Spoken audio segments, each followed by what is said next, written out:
Hello दोस्तों, स्वागत है आप सभी का रामी जी के स्टूडियो में। आज हमारा आर्मी मॉडल पेपर नंबर 3 होगा और ये सभी क्वेश्चंस अति महत्वपूर्ण साबित होंगे। आपकी आर्मी परीक्षा के लिए ये क्वेश्चंस अति महत्वपूर्ण साबित होंगे, जिसमें 30 क्वेश्चन लिए गए दोस्तों इस प्रैक्टिस सेट में। इसमें 15 क्वेश्चन हमारे जीके के होंगे और 15 क्वेश्चन हमारे साइंस के होंगे। तो चलिए क्वेश्चनों की ओर चलते हैं। पहला क्वेश्चन क्या है हमारा, इनमें से कौन सी भारत में सबसे लंबी नदी है? तो राइट आंसर हमारा ऑप्शन ए, यानी कि गंगा नदी भारत की सबसे लंबी नदी है। ये हिमाचल प्रदेश के गंगोत्री नामक स्थान से निकलती है और भागीरथी और अलकनंदा मिलकर ये देवप्रयाग में, भागीरथी और अलकनंदा देवप्रयाग में मिलती है और वहाँ से इसका नाम गंगा होता है और ये बंगाल की खाड़ी में गिरती है।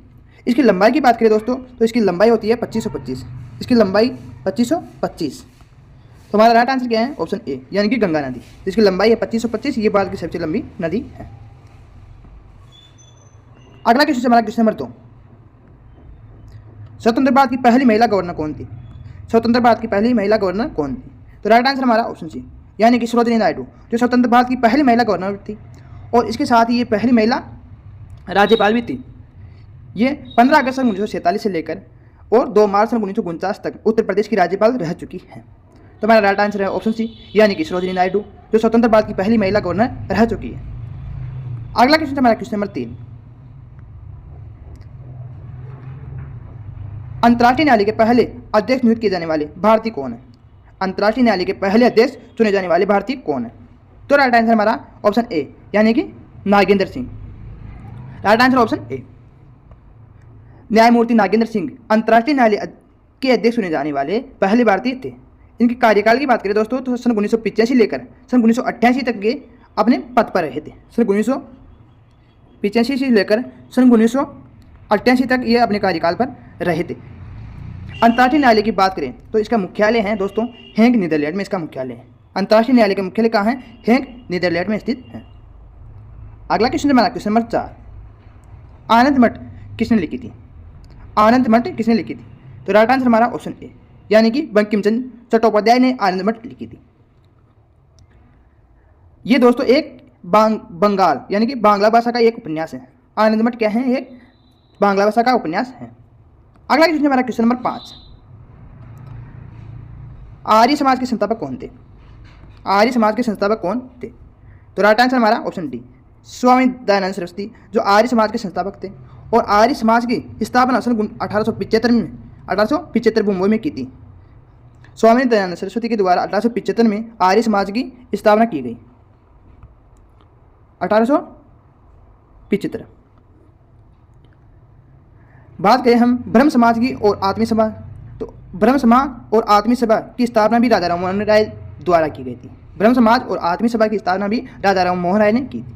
और रामकृष्ण मिशन की बात करें तो इसकी स्थापना स्वामी दयानंद सरस्वती ने की थी। स्वामी दयानंद सरस्वती ने की थी। अगला क्वेश्चन हमारा क्वेश्चन नंबर 6। भारत के प्रथम गवर्नर जनरल कौन थे? भारत के प्रथम गवर्नर जनरल कौन थे? तो राइट आंसर हमारा option C, Lord William Bentinck. Bharat के प्रथम governor general Lord William Bentinck थे। और बंगाल के प्रथम गवर्नर जनरल की बात करें तो वॉरेन हेस्टिंग थे। वॉरेन हेस्टिंग थे, जो सन 1774 से लेकर सन 1785 तक रहे। और लॉर्ड विलियम बेंटिंक के कार्यकाल की बात करें दोस्तों तो इसका कार्यकाल था सन 1828 से लेकर सन 1835 तक इसका कार्यकाल रहा था। 1835 तक कार्यकाल रहा था। अगला क्वेश्चन हमारा क्वेश्चन नंबर 7। किस आंदोलन में गांधी जी ने सर्वप्रथम भूख हड़ताल की थी? तो इसका राइट आंसर हमारा ऑप्शन बी, अहमदाबाद मिल मजदूर हड़ताल, जो कब हुई थी? सन 1918 में हुई थी। इसमें गांधी जी ने सर्वप्रथम भूख हड़ताल की थी।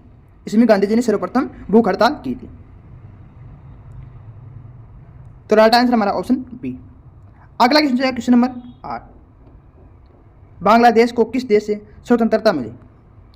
तो राइट आंसर हमारा ऑप्शन सी, यानी पाकिस्तान से स्वतंत्रता मिली। सन 1971 का जब युद्ध हुआ तो बांग्लादेश 2 भागों में विभाजित हो गया, जिसमें एक को बांग्लादेश और एक का नाम है पाकिस्तान। 26 मार्च सन 1971 को बांग्लादेश की स्वतंत्रता की घोषणा की गई थी। कब? 26 मार्च सन 71 को बांग्लादेश की स्वतंत्रता की घोषणा की गई थी, जिसे पाकिस्तान से बांग्लादेश अलग हो गया। अगला क्वेश्चन हमारा क्वेश्चन नंबर 9, किस मूल कर्तव्य को संविधान में किसकी सिफारिश पर शामिल किया गया? यानी कि मूल कर्तव्य को संविधान में किस समिति की सिफारिश पर शामिल किया गया? राइट आंसर हमारा ऑप्शन ए, यानी कि सर्वोच्च समिति की सिफारिश पर मूल कर्तव्यों को संविधान सभा में शामिल किया गया, यानी कि हमारे संविधान में शामिल किया गया। अगला क्वेश्चन हमारा क्वेश्चन नंबर 10, सबसे छोटा महाद्वीप कौन सा है? सबसे छोटा महाद्वीप कौन सा है? राइट आंसर हमारा ऑप्शन ए, ऑस्ट्रेलिया महाद्वीप जो सबसे छोटा महाद्वीप है। ये विश्व का सबसे छोटा और सबसे कम जनसंख्या वाला महाद्वीप भी है। इसकी खोज की बात करें तो सन 1770 में सर्वप्रथम कप्तान जेम्स कुकी ने इसकी खोज की थी। कब की थी? सन 1770 में जेम्स कुकी ने इसकी खोज की थी। किसकी? ऑस्ट्रेलिया महाद्वीप की। ये दोस्तों संसार में ये यहाँ पर ऑस्ट्रेलिया महाद्वीप है। अगला क्वेश्चन हमारा क्वेश्चन नंबर 11, जापान की मुद्रा क्या है? हमें जापान की मुद्रा बताना है। तो राइट आंसर हमारा ऑप्शन बी, यानी कि येन। जापान की मुद्रा है येन। जापान जो एशिया का ही एक देश है। अगला क्वेश्चन हमारा क्वेश्चन नंबर 12, पहल योजना किससे संबंधित है? हमें बताना कि पहल योजना का संबंध किससे? राइट आंसर हमारा ऑप्शन बी, एलपीजी सब्सिडी का हस्तांतरण, यानी कि जो भी एलपीजी उपभोक्ता है दोस्तों, जो भी एलपीजी उपभोक्ता हैं, सरकार द्वारा दी जाने वाली सहायता राशि है जिसे हम सब्सिडी के रूप में जानते हैं, उसे बैंक खाते में डायरेक्ट सीधा डाल सके। इसके लिए ये पहली योजना प्रारंभ की गई है। जिसके लिए कि है पहली योजना प्रारंभ की गई कि सब्सिडी के पैसे को डायरेक्ट खातों में डाल सके, उपभोक्ता के खाते में डाल सके। तो अगला क्वेश्चन क्या है हमारा क्वेश्चन नंबर 13, हॉर्नबिल त्यौहार एक प्रसिद्ध आदिवासी त्यौहार है। ये भारत के पूर्वोत्तर राज्य में मनाया जाता है। तो राइट आंसर है ऑप्शन एफ, यानी कि ये नागालैंड का एक प्रसिद्ध त्यौहार है। ये नागालैंड का एक प्रसिद्ध त्यौहार है जो नागालैंड राज्य के स्थापना दिवस के अवसर पर इसे मनाया जाता है। और इसका प्रारंभ दोस्तों 2000 में हुआ था। 2000 में नागालैंड सरकार ने इसे मनाना प्रारंभ कर दिया था। तो हमारा राइट आंसर है ऑप्शन एफ, यानी कि नागालैंड राज्य का ये प्रसिद्ध त्यौहार है हॉर्नबिल। अगला क्वेश्चन हमारा क्वेश्चन नंबर 13, भारतीय मूल संविधान में कितने अनुच्छेद और अनुसूचियां हैं? तो हमारा राइट आंसर है ऑप्शन डी, यानी कि भारतीय मूल संविधान में 395 अनुच्छेद, 8 अनुसूचियां और 22 भाग शामिल है। 22 भाग शामिल हैं। अगला क्वेश्चन हमारा क्वेश्चन नंबर 14, भूगोल का जनक किसे माना जाता है? भूगोल का जनक हमें बताना है। तो राइट आंसर हमारा ऑप्शन सी, इरेस्टोस्थनीज। इरेस्टोस्थनीज को प्राचीन यूनानी विद्वान थे दोस्तों, जिन्हें भूगोल का जनक कहा जाता है। प्राचीन यूनानी विद्वान थे जिसे भूगोल का जनक कहा जाता है। तो राइट आंसर हमारा ऑप्शन सी, यानी कि इरेस्टोस्थनीज। अगला क्वेश्चन हमारा क्वेश्चन नंबर 16, निम्न में से कौन मानव शरीर के समन्वय गतिविधियों को नियंत्रित करता है? निम्न में से बताना है कि मानव की गतिविधियों को नियंत्रण कौन करता है? राइट आंसर हमारा ऑप्शन ए, यानी कि हार्मोन। हार्मोन मानव की शरीर की गतिविधियों को नियंत्रण करता है। अगला क्वेश्चन हमारा क्वेश्चन नंबर 17, किडनी की मौलिक इकाई क्या कहलाती है? तो किडनी की मौलिक इकाई को नेफ्रॉन कहा जाता है। क्या कहा जाता है? नेफ्रॉन कहा जाता है। नेफ्रॉन की बात करें दोस्तों तो नेफ्रॉन गुर्दे की सूक्ष्म संरचनात्मक एवं कार्यात्मक इकाई है। नेफ्रॉन क्या है? जो गुर्दे की सूक्ष्म संरचनात्मक एवं कार्यात्मक इकाई है। अगला क्वेश्चन हमारा क्वेश्चन नंबर 18, पानी का सूत्र क्या है? हमें क्या बताना? पानी का सूत्र बताना है। तो पानी का सूत्र होता है H2O। नॉर्मल पानी का सूत्र क्या था? H2O, यानी कि राइट आंसर हमारा ऑप्शन ए। बात करें भारी जल की पानी की तो उसका सूत्र होता है D2O। भारी जल का पानी की बात करें तो उसका सूत्र होता है D2O। बात करें सल्फ्यूरिक एसिड तो सल्फ्यूरिक एसिड को कहा जाता है H2SO4। H2SO4। तो हमारा राइट आंसर क्या होगा? H2SO4 जो पानी का सूत्र होता है। अगला क्वेश्चन हमारा क्वेश्चन नंबर 19, पानी की बूंदों का तेली पृष्ठों पर न चिपकने का कारण क्या है? न चिपकने का कारण क्या है? दोस्तों इसमें क्या है? दो बल होते हैं। एक होता है संजक बल, एक क्या होता है? संजक बल होता है। एक होता है आसंजक बल होता है। तो संजक बल होता है समान समान दो अणुओं के बीच लगने वाले बल को संजक बल कहते हैं, और दो असमान बलों के बीच में लगने वाले बल को आसंजक बल कहते हैं। तो हमारा राइट आंसर होगा पानी की बूंदों का तेली पृष्ठों पर न चिपकने का कारण क्या होता है? ये होता है आसंजक बल, यानी कि राइट आंसर ऑप्शन ए, आसंजक बल होगा। ये नीचे उदाहरण दे रखा है दोस्तों, ये है आसंदिक बल का उदाहरण, यानी कि दो कण हैं, जो दोनों ही कण क्या है, अलग अलग हैं, इनके बीच में लगने वाला बल को हम क्या कहते हैं, आसंदिक बल कहते हैं। तो हमारा राइट आंसर ऑप्शन ए, यानी कि आसंदिक बल। अगला क्वेश्चन है क्वेश्चन नंबर 20, मनुष्य की श्रव्यता सीमा क्या होती है, यानी कि मनुष्य सुनने की क्षमता क्या होती है मनुष्य की। तो राइट आंसर हमारा ऑप्शन ए, यानी कि 20 हर्ट्ज से लेकर 20,000 हर्ट्ज तक मनुष्य सुन सकता है। अगला क्वेश्चन हमारा क्वेश्चन नंबर 21, वायुमंडल की परत जिसमें विद्युत चालकता होती है, वायुमंडल की कौन सी परत है जिसमें विद्युत चालकता होती है। तो राइट आंसर हमारा आयन मंडल, यानी कि राइट आंसर हमारा ऑप्शन सी, आयन मंडल जिसमें विद्युत की चालकता होती है। अगला क्वेश्चन हमारा क्वेश्चन नंबर 22, निम्नलिखित में से किसने इलेक्ट्रॉन की खोज की थी। राइट आंसर हमारा ऑप्शन सी, यानी कि जे थॉमसन ने इलेक्ट्रॉन की खोज की थी। अगला क्वेश्चन हमारा क्वेश्चन नंबर 23, पदार्थ की नवीनतम खोजी गई अवस्था कौन सी होती है। तो नवीनतम खोजी गई अवस्था जिसे क्या कहा जाता है, बोस आइंस्टीन इंडेंसेट कहा जाता है, इंडेंसेट कहा जाता है, यानी कि राइट आंसर हमारा ऑप्शन डी हो जाएगा, बोस आइंस्टीन इंडेंसेट। अगला क्वेश्चन हमारा क्वेश्चन नंबर 24, निम्नलिखित में से सबसे भारी धातु कौन सी है, हमें बताना कि सबसे भारी धातु कौन सी होती है। तो राइट आंसर हमारा ऑप्शन डी, यानी कि प्लेटिनम सबसे भारी धातु होती है, जिसे पीटी से डिनोट करते हैं दोस्तों। प्लेटिनम को किससे डिनोट करते हैं हम, पीटी से डिनोट करते हैं। अगला क्वेश्चन हमारा क्वेश्चन नंबर 25, यदि एक व्यक्ति रिकेट से पीड़ित है तो उस व्यक्ति की कमी, इस व्यक्ति में किसकी कमी के कारण यह रोग होता है।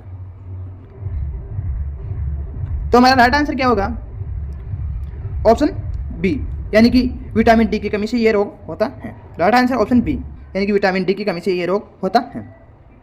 बात करें दोस्तों विटामिन ए की कमी से कौन सा रोग होता है, यानी रतौंधी रोग होता है।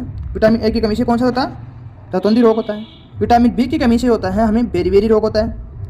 विटामिन सी की कमी से बात करें तो मसूड़ों का फूलना विटामिन सी की कमी के कारण होता है। विटामिन डी की भी बात करें तो रिकेट्स, जिसे सूखा रोग भी कहा जाता है, यानी कि रिकेट्स रोग विटामिन डी की कमी के कारण होता है। अगला क्वेश्चन हमारा क्वेश्चन नंबर 26, तापमान दिखाने के लिए थर्मामीटर में किसका प्रयोग किया जाता है, किसका प्रयोग किया जाता है। तो हमारा राइट आंसर है ऑप्शन बी, पारे का प्रयोग किया जाता है। राइट आंसर ऑप्शन बी, यानी कि पारे का प्रयोग किया जाता है। पारे का सिंबल होता है दोस्तों Ag, यानी कि पारे को हम Ag से डिनोट करते हैं, Ag से डिनोट करते हैं। अगला क्वेश्चन हमारा क्वेश्चन नंबर 27, चांदी का संकेत क्या होता है, हमें बताना है कि चांदी का संकेत क्या होता है। तो चांदी का संकेत होता है Ag, चांदी का संकेत क्या होता है Ag। राइट आंसर हमारा ऑप्शन ए, यानी कि Ag। बात करें Au को दोस्तों इसे सोना कहा जाता है, इसे सोना कहा जाता है, यानी कि सोने का सिंबल होता है Au। Ag की बात करें हम, Ag की बात करें तो ये पारे का सिंबल होता है, पारे का सिंबल होता है। Re की बात करें तो ये आयरन का सिंबल होता है, किसका, आयरन का सिंबल होता है। अगला क्वेश्चन हमारा क्वेश्चन नंबर 28, फेदोमीटर का प्रयोग किया जाता है, यानी कि फेदोमीटर का प्रयोग किस में किया जाता है। राइट आंसर हमारा ऑप्शन सी, यानी कि समुद्र की गहराई मापने में फेदोमीटर का प्रयोग किया जाता है। समुद्र की गहराई मापने में फेदोमीटर का प्रयोग किया जाता है। ये है दोस्तों फेदोमीटर, ये क्या है फेदोमीटर, जो ये समुद्र की गहराई मापने में इसका प्रयोग किया जाता है। अगला क्वेश्चन हमारा क्वेश्चन नंबर 29, कार्बन डेटिंग निम्न की आयु निर्धारित प्रयुक्त होती है, यानी कि कार्बन डेटिंग पद्धति के द्वारा किसकी आयु का निर्धारण किया जाता है। तो राइट आंसर हमारा ऑप्शन ए, जीवाश्मक की आयु निर्धारण कार्बन डेटिंग पद्धति के द्वारा की जाती है। जीवाश्म क्या था दोस्तों, जीवाश्म जो पृथ्वी में दबे हुए कई करोड़ों वर्ष या लाखों वर्ष दबे हुए जीव जंतु पेड़ पौधे जो भी हैं उसे जीवाश्म कहा जाता है, जिसकी आयु का निर्धारण हम कार्बन डेटिंग पद्धति के द्वारा करते हैं। अगला क्वेश्चन क्या है हमारा क्वेश्चन नंबर 30, पीयूष ग्रंथि कहाँ स्थित होती है, पीयूष ग्रंथि कहाँ स्थित होती है यह हमें बताना है। तो राइट आंसर हमारा ऑप्शन ए, यानी कि पीयूष ग्रंथि मस्तिष्क में स्थित होती है, पीयूष ग्रंथि मस्तिष्क में स्थित होती है। ये हाइपोफाइसिस के रूप में जाना जाता है, इसे मस्तिष्क के आधार पर स्थित होती है। फिर मिलेंगे दोस्तों अगले प्रैक्टिस सेट नंबर 4 में, तब तक इसी जोश और जुनून के साथ बने रहिए। जय हिंद।